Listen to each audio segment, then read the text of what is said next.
Students, hope you will be fine. The topic for today's discussion is lossless predictive coding. जैसा कि हमें पता है कि जब भी हम किसी डेटा का कंप्रेशन करते हैं, फाइल्स का कंप्रेशन करते हैं, तो कहीं ना कहीं वहाँ पे थोड़ा सा हमें डेटा का लॉस होने का चांसेस रहता है। लॉसलेस कंप्रेशन में जो कंप्रेसिंग होती है डेटा की, जब उसको हम डीकम्प्रेस करते हैं तो बिल्कुल वो एग्जैक्ट रेप्लिका होता है ओरिजिनल डेटा का। देखिए, दो तरीके के कंपैरिजन हम लोग यहाँ पे देखेंगे। एक हमारा लॉसी कंपैरिजन होता है, एक हमारा लॉसलेस कंपैरिजन होता है। देखिए, लॉसलेस जैसे कि इसमें बताया गया कि यहाँ पर जो भी आपका डेटा है वो आपको ओरिजिनल फॉर्मेट में मिलेगा, और लॉसी कंपैरिजन में क्या होता है कि डेटा जो है वो आपका ओरिजिनल फॉर्मेट में आपको नहीं मिलता है। स्टूडेंट्स, जैसा कि लॉसलेस इमेज कंपैरिजन होता है उसमें हम यूज़ करते हैं predictive coding. For lossless image compression we are using predictive coding. देखिए, जैसा कि इसके लिटरल वर्ड से ही पता चल रहा है, प्रिडिक्टिव मीन्स हम पहले से ही प्रिडिक्शन करेंगे कि इसकी इमेज क्वालिटी क्या होगी। Students, predictive coding means there will be transmission of differences between the current pixel and the previous pixel. Predictive coding की अगर हम बात करें तो यहाँ पर जो भी ट्रांसमिशन होता है वो करंट पिक्सल और प्रीवियस पिक्सल्स के बीच के डिफरेंसेस का होता है। मींस यहाँ पे पिक्सल्स के डिफरेंसेस को एक्चुअल फॉर्मेट में कन्वर्ट किया जाता है। Lossless predictive coding actually means the differences between the current pixel and the previous pixel. Students, यहाँ पर हमारे पास में दो तरीके की कोडिंग होती है। एक हमारी प्रिडिक्टिव कोडिंग होती है, दूसरी हमारी ट्रांसफॉर्म कोडिंग होती है। प्रिडिक्टिव कोडिंग का जो प्रिंसिपल है उसमें ये बताया गया है, in this the error between predicted value and the actual value is transmitted. यहाँ पर जो एरर होती है, जो हमारी प्रिडिक्शन वैल्यू है और जो हमारी एक्चुअल वैल्यू है उसको हम ट्रांसमिट करते हैं। देखिए, प्रिडिक्शन वैल्यू जितनी एक्यूरेट होगी, जितना उसका एक्चुअल अप्रॉक्सीमेशन होगा, जितनी करेक्टनेस होगी, हमें वहाँ पर एरर उतनी ही कम मिलेगी। ट्रांसफॉर्म कोडिंग की अगर बात करें, in this coding the input is transformed into another domain such as frequency to achieve compression. यहाँ पर क्या होता है, इनपुट को ट्रांसफॉर्म किया जाता है किसी दूसरे डोमेन में। जैसे हमारे पास में फ्रीक्वेंसी होती है जिसके थ्रू हम अचीव करते हैं कंप्रेशन को।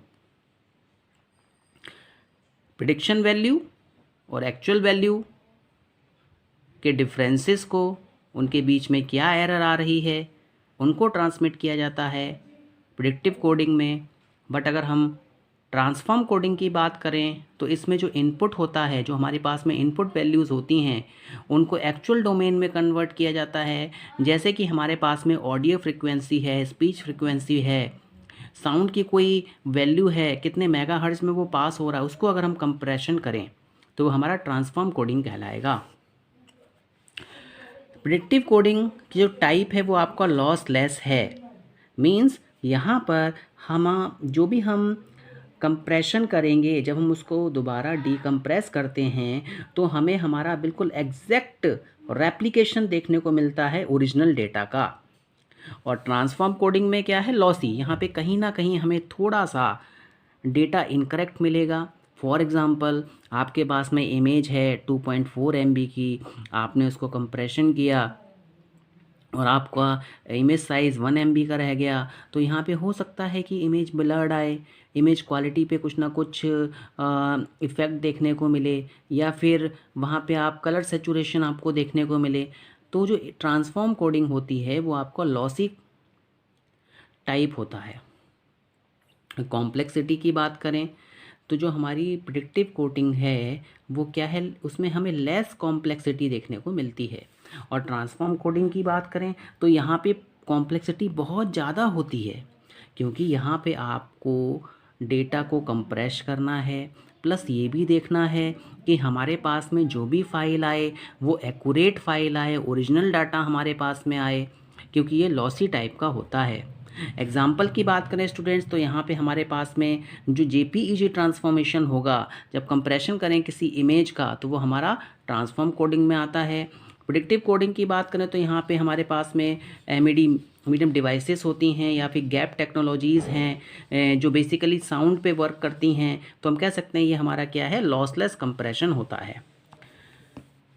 Students, predictive coding simply means transmitting differences. Predictive coding का जो एक सिंपल सा मीन है वो है ट्रांसमिट करना डिफरेंसेस को। We predict the next sample as being equal to the current sample. यहाँ पे हम ये प्रिडिक्ट करते हैं कि जो हमारा नेक्स्ट सैम्पल हो उसको अगर हम ट्रांसमिट करें तो वो करंट सैम्पल के इक्वल होना चाहिए।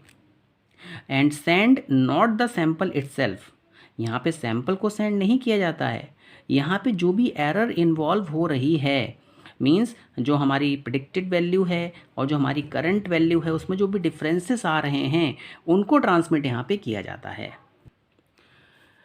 Predictive coding consist of finding differences and transmitting then using PCM system.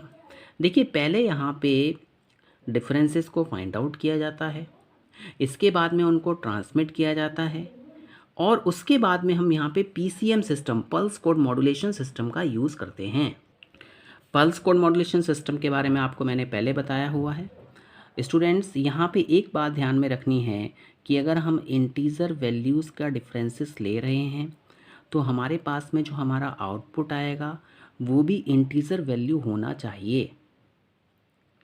यहाँ पे हम कुछ फंक्शंस को डिक्लेयर करते हैं, जैसे कि मेरे पास में fn फंक्शन है, ये हमें दिखाता है set of values of integer signals. जितने भी हमारे पास में इंटीजर वैल्यू के सिग्नल्स होंगे उन सबका हमने एक सेट बना लिया।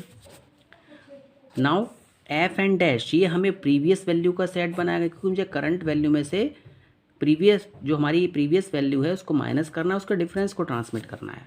Now the differences between the actual and the predicted signal, en जो है वो आपको ये दिखा रहा है कि क्या डिफरेंस है एक्चुअल वैल्यू में और जो हमारा प्रिडिक्टेड सिग्नल है। स्टूडेंट्स, तो it means F dash N जो हमारी प्रीवियस वैल्यू होगी उसमें से हम क्या कर देंगे, -1 कर देंगे, और जो en आएगा F N minus F dash N. मैंने आपको बताया एफ एन जो है वो क्या है, हमारी करंट वैल्यू है,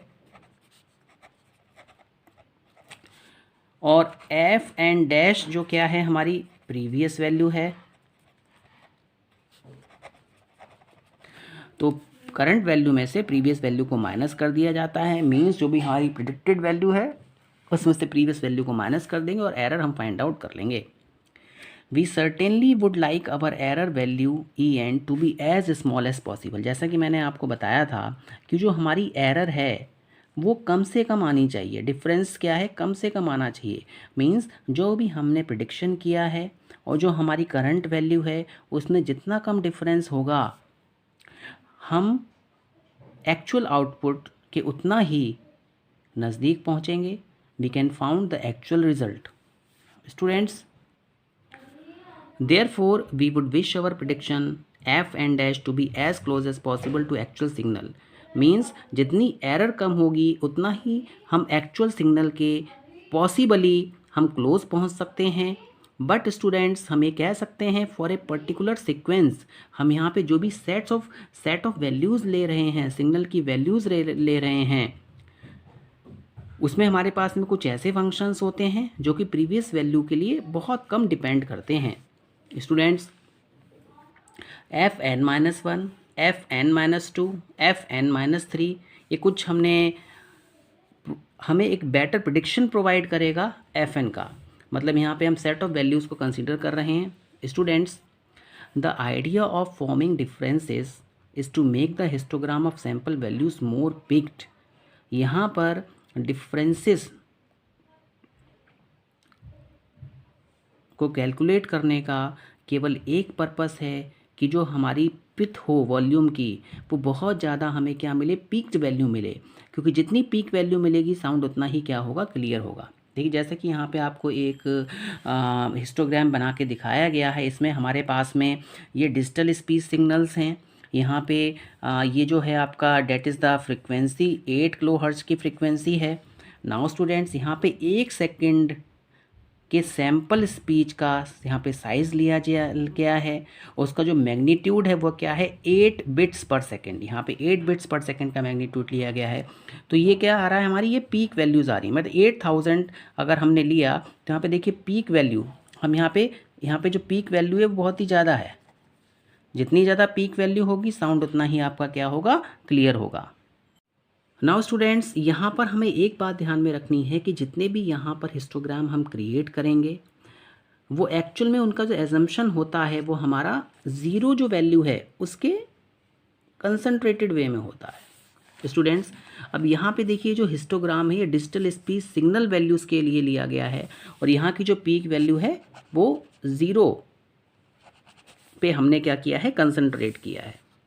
नाउ स्टूडेंट्स अब देखिए यहाँ पर हमें डिफरेंसेस लेने थे, तो जो हमारे पास में ये जो हमने सैंपल साइज़ लिया 1 सेकंड में 8 किलोहर्ट्ज़ का डिजिटल स्पीच सिग्नल का, और जो हमने हिस्टोग्राम क्रिएट किया डिजिटल स्पीच सिग्नल वैल्यूज़ का, उन दोनों के बीच का डिफरेंसेस हमने फाइंड आउट किया। और हमारे पास में डिफरेंस को फाइंड आउट करने के बाद में इस तरीके से हमारा ये सैम्पल डिफरेंस आया। यहाँ पर भी आप देखेंगे कि जो भी वैल्यू है वो आपकी क्या है, ज़ीरो पर कंसंट्रेटेड वैल्यू मिल रही है हमारी, ये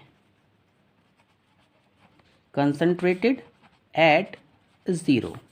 नाउ स्टूडेंट्स यहाँ पे हम पीक वैल्यू को कंसीडर करते हैं। पीक वैल्यू इसलिए कंसीडर की जाती है कि साउंड क्लियरिटी हमें यहाँ पे ज़्यादा मिलेगी। और जैसा कि आपको बताया गया है लॉस लेस प्रेडिक्टिव कोडिंग जो है वो एक्चुअल में लॉस लेस होती है। मींस यहाँ पर जब हम कंप्रेशन करेंगे किसी भी ऑडियो फाइल का और कंप्रेशन करने के बाद जब हम उसे दोबारा डीकम्प्रेस करेंगे तो हमें वहाँ पर बिल्कुल एग्जैक्ट रेप्लिका देखने को मिलेगा ओरिजिनल फाइल का। Students I hope you have understood the lossless predictive coding. Thank you very much.